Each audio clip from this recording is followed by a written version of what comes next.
Assalamualaikum and a very good afternoon to all of you.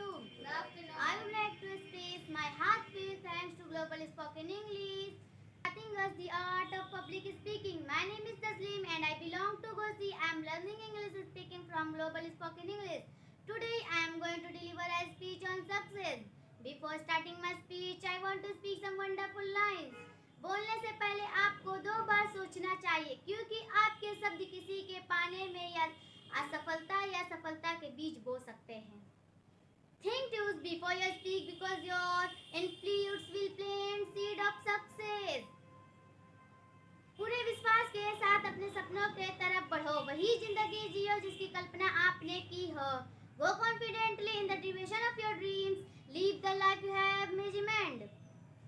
जो व्यक्ति ने कभी गलती नहीं की उसने कभी कुछ नया करने की कोशिश नहीं की. A person who never made a mistake never tried anything new. We need to work hard and value our time to make our dreams come true. Success is only granted at those who deserve it. They are the people who accordingly to assembly the goals of their life they make their dreams come true. Failure is a part of success. Despite being disturbed with our failure, we must learn from it. Meaning of success is difficult for everyone. To someone it is a good point and good wealth. According to me, real success